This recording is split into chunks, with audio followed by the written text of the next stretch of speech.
నీ కృప నా కన్నుల ఎదుట ఉంచుకొని ఉన్నాను. యోగ్యత లేదు, నేను యథార్థంగా ఉన్నా, నన్ను పరిశీలించంటున్నా, నాకు న్యాయం తీర్చంటూ ఉన్నా, నన్ను పరీక్షించంటూ ఉన్నా, నన్ను పరిశీలించంటూ ఉన్నా, అయినా కూడా నీ కృప ద్వారా నేను బ్రతుకుతూ ఉన్నా. I'm not it all perfect. నేను ఏదో సంపూర్తిగా నేను బాగున్నానని అనుకోవట్లేదు, అనట్లేదు, కానీ నేను మరొకసారి నీ కృప వలనే బ్రతుకుతూ ఉన్నా, నీవిచ్చే అవకాశం వలనే నేను జీవిస్తున్నానని మరి కీర్తనకారుడు ఈ యొక్క కీర్తనలో సెలవిస్తున్నట్లుగా కనబడుతుంది. అందుకని అంటూ ఉన్నాడు. ఇంకా మన కింద వచనాల్లో కనుక మనం చూస్తే 6వ వచనంలో, యెహోవా నీ బలిపీఠము చుట్టూ ప్రదక్షిణము చేయుదును, నేను నీ సన్నిధిలో ఉంటాను, నీ బలిపీఠం చుట్టూ నేను ప్రదక్షిణం చేస్తాను అనే మాట కీర్తనకారుడు సెలవిస్తున్నాడు. ఈ మాట కనుక మనం చూస్తే, I have loved the habitation of దై హౌస్, దేవుని మందిరాన్ని, దేవుడు స్థలాన్ని, దేవుడు నివసించే స్థలాన్ని దావీదు ఇష్టపడుతున్నట్లుగా కనబడుతుంది. దేవుని మందిరం అంటే ఆసక్తి కలిగిన వాడిగా ఉన్నాడు. ఎలాంటి పరిస్థితులున్నా, ఎంతటి ఘోరమైన సిచ్యువేషన్స్ లో దావీదు ప్రయాణం చేస్తున్నా, దేవుని సన్నిధి అంటే, దేవుని మందిరం అంటే మక్కువ కలిగిన వాడిగా ఉన్నాడు, ఇష్టము కలిగిన వాడిగా ఉన్నాడు. అందుకనే ఈ కీర్తనలో సెలవిస్తూ ఉన్నాడు, నీ బలిపీఠము చుట్టూ నేను ప్రదక్షిణము చేయుదును, అక్కడ నేను ఏం చేస్తానో తెలుసా, నీకు కృతజ్ఞతాస్తుతులు చెల్లిస్తాను.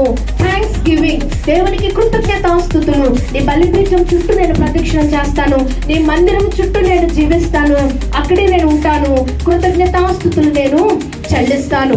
రెండవదిగా నీ ఆశ్చర్య కార్యములను వివరింతును. కృతజ్ఞత అనేది దేని నుండి వస్తుందంటే, దేవుడు మన జీవితంలో చేసిన కార్యాలను ధ్యానించినప్పుడు, దేవుడు మన జీవితంలో చేసిన గొప్ప వాటిని మనము, అద్భుతాలను, ఆశ్చర్య కార్యాలను మనం ఆలోచన చేస్తూ ఉన్నప్పుడు, అప్పుడు మన హృదయము కృతజ్ఞతతో నింపబడుతుంది, స్తుతితో నింపబడుతుంది, ఆరాధన చేత నింపబడుతుంది.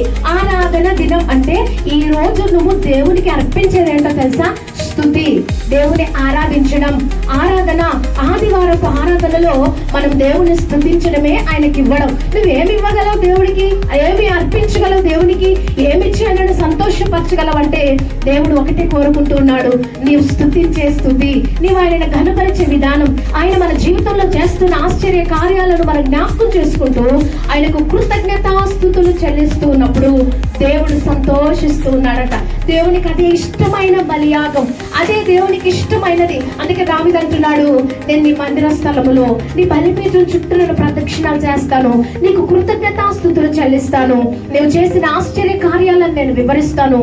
యెహోవా నీ నివాస మందిరమును, నీ తేజో మహిమ నిలుచు స్థలమును నేను ప్రేమించుచున్నాను. దావీదు ఏం ప్రేమిస్తున్నాడు?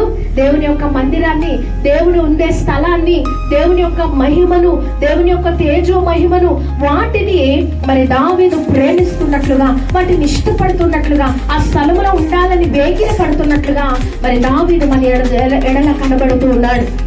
అందుకనే మరి దావీదును గురించిన విషయాలు, a heart drawn to God's dwelling, దేవుడు నివసించే స్థలములోనికి ఆయన హృదయము ఆకర్షించబడుతుంది, ఆయన యొక్క మనస్సు ఆకర్షించబడుతుంది, ఆయన యొక్క ఆలోచన ఆకర్షించబడుతుంది.